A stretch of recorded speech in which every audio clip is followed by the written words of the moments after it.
Right, hey guys, how are we doing? Back with another video from Swagkage, and today we are checking out Baryon mode explained. Explaining Baryon mode. We're going to see what Baryon mode is all about. Interesting this, because I didn't think Swagkage was like up to date with the manga, but I think the recent videos he's been doing with Seth and Clyde, I think they all just decided, right, we need to check this out so we know what we're talking about in future. And Baryon mode is pretty damn OP, so let's have an explanation on how it works, shall we? Hey, how's it going everybody? Swagkage here, and today we're actually going to be talking about Boruto for a change. Whoa. I know I've been avoiding this series for what feels like forever at this point, yeah. But I finally read the manga. Oh, so he is up to date, right, sweet. I enjoyed the series a lot more than I expected to, certainly more than I enjoyed the first 30-ish episodes of the anime. I'm not going to give a detailed account of how... In all fairness, I watched the first 66, was like, but yeah, the manga's decent. But suffice it to say, if you haven't checked out the manga yet, I definitely recommend it. It's the way to go. It's the way to go. Boruto videos on this channel in the near future. Cool. Now, in this video, we're going to be taking a look at what's arguably the biggest development in the series at this point, and that's Naruto's new form called Baryon mode. There's a decent bit of information to go over for sure, but I imagine what the majority of you are most Mate, he just goes in. Yeah. I'll give a more detailed answer in a little bit, but to start, this is obviously Naruto's most powerful transformation. Yep. Now, this probably doesn't come as a surprise to anybody. I'm sure those of you who haven't even read or watched Boruto yet saw that answer coming from a mile away. But I'm also willing to say that it's not just Naruto's strongest form, rather it's the strongest power-up in the whole series. Really, the only one that I can say in good faith rivals it is the power-up that gave Kakashi both of Obito's Sharingan. Damn, we got over that.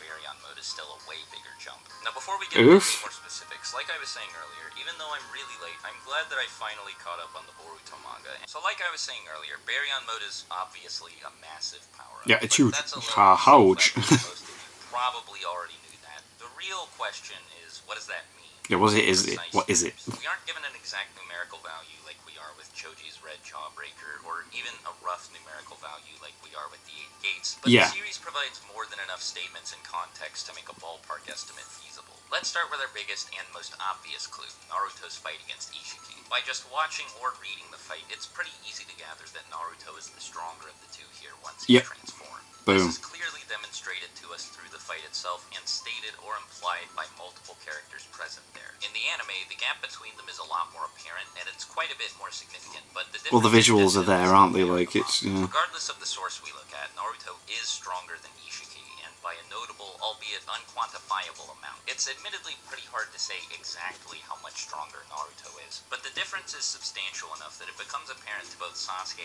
and Kurama that Naruto's winning pretty quickly. Yeah, he's all over it. He's all over it. Like, pretty clear that Baryon mode Naruto severely outclasses him, and I think there's one in particular that quite effectively illustrates the gap between them. About halfway through the fight, Naruto easily intercepts some high-speed projectile shot at him by Ishiki, and it's at this point that Sasuke thinks to himself that he can barely keep track of these projectiles with his Sharingan. Ishiki himself even seems surprised by this, so it's fair to assume that he probably wasn't holding back. More importantly, though, Sasuke's statement here tells us that Naruto is massively faster than he is, despite because they used to be able to keep up with each other, couldn't they? In the series, the two of them have been implied to be rivals. Yeah. One is likely stronger than the other, but I think most they're of still us close. That they were at least relative to yeah, one another. there you go. And I can't overstate how enormous the implied speed difference is here. Sasuke is rarely put in a position where he struggles to follow his opponent's movements with his eyes. Even against people who are significantly faster, he can still like keep up to a degree. Obito and Kaguya, he was still able to keep track of them as they moved around the battlefield. In the fight against B, Sasuke actually mentions that it's particularly easy for him to track linear movements with his Sharingan, and since Ishiki throws his rods in a straight line, this should apply to them too. This makes it even more impressive that in Sasuke's own words, he was barely able to keep track of these rods, and keep in mind, this statement wasn't actually about Naruto, it was about the rods themselves, yeah, like the items, like the things being thrown. So to lay this out in a way that might be a bit more digestible, let's connect all the dots here.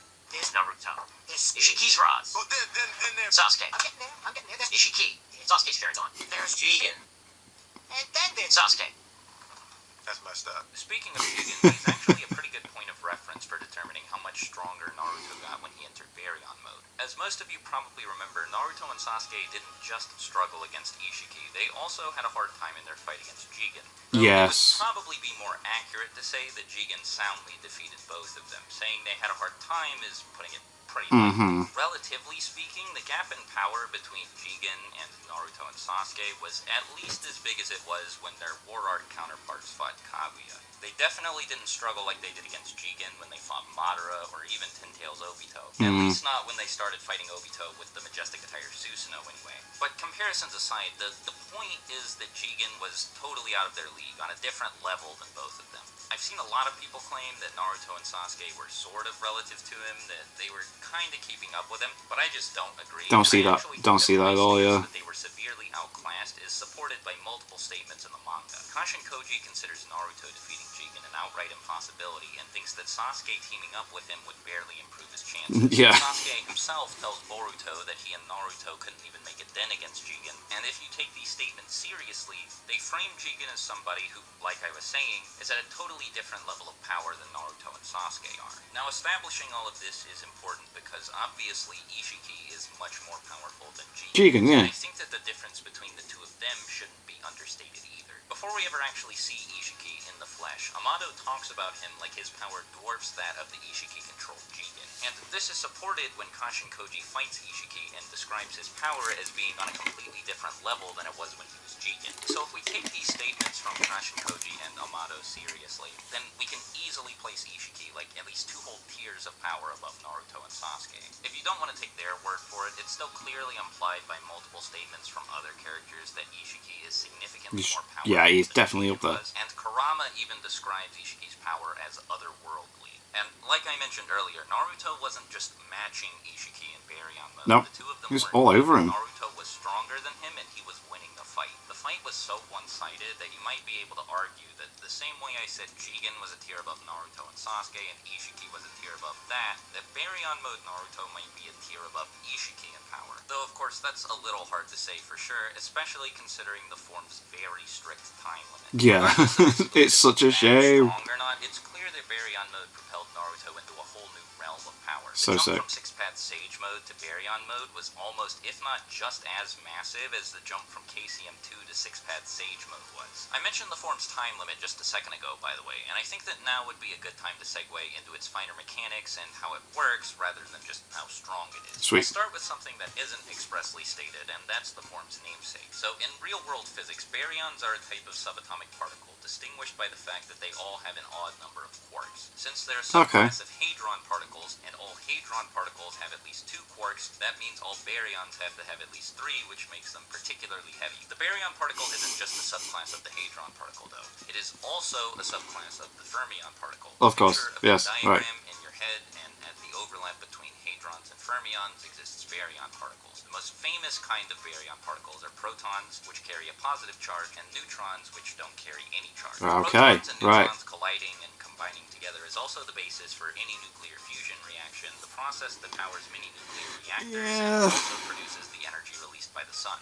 Now, the reason all the chemistry talk is relevant is because Kurama actually directly compares baryon mode to the process of nuclear fusion. Oh, okay, It wow, okay. mentions the sun specifically, which might give you an idea of why the form is so powerful. Maintaining baryon mode consumes a It's funny that Naruto just doesn't understand the science of it, and he's just like, never mind. and seems to release a greater quantity of this energy than the equivalent of chakra that it consumes. Much like nuclear fusion, the energy produced by baryon mode, or in more practical terms, the power provided to the user by baryon mode, is otherworldly, vastly greater than the power provided by any other transformations we've seen up to this point. The form seems to be unique to the Nine Tails and its Jinchuriki, but due to the immense chakra it consumes, using the form just a single time will lead to Kurama's death. According to Shame. Kurama, though, because the form rapidly eats away at his life force and all chakra is connected, coming into contact with anyone using the form will result in one's own life force being shaved away as well. Now, just to be clear, this is not the only way that a user of baryon mode can deal damage. Naruto's punches were amped significantly. It's just that because of the form's extremely strict time limit, he wasn't able to maintain it for long enough to do enough damage to Ishiki to kill him. It was thanks to this life force shaving thing that he was able to beat Ishiki at all, since Kurama seems to be of the opinion that if that weren't a factor, Ishiki would simply outlast Naruto and kill him. Now, I gotta say, baryon mode's time limit is incredibly brief. This power-up is about as short-lived as DMS Kakashi, but definitely, considering yeah. the insane power it provides to its user, it's hard to imagine even this being an issue in most circumstances. questions. Anyway, since using this form caused Naruto to lose Kurama, I'm actually pretty interested in making a video about how strong Naruto and Sasuke are without their power-ups. In Naruto's case, Naruto explains already done a video on how strong he'd be without Kurama. If you guys are interested, let me know. So it'll be interesting to see what his take is on it. About Baryon mode. So as always, Plus, yeah, Sasuke losing Rinnegan. Until next time, take care. Swagkage out. Bye. Oh, not putting it in anymore. No! Outro's gone. Oh, boo. I see. I think he had some sort of like copyright issue with the last video, which is weird because it's in the same. It's in every single one of his videos. But that was an interesting look at Baryon mode. Explaining Baryon mode. It was pretty damn OP, and everyone went crazy when the anime animated it. And yeah, like I said, I'm manga only, and I'm glad everyone's getting back on it now because that means more videos. Yay! So anyway, thank you to my patrons. If you want to have your name at the end of every video, I upload a link in the description to the Patreon page. $1 a month is all that helps support the channel. It's greatly appreciated. Thank you guys very much for that. And thank you all for watching. What do you guys think of that? What do you guys think of this? Click like, subscribe, you already leave comments down below. Let me know what I should watch discussing future videos, and I'll see you guys next time.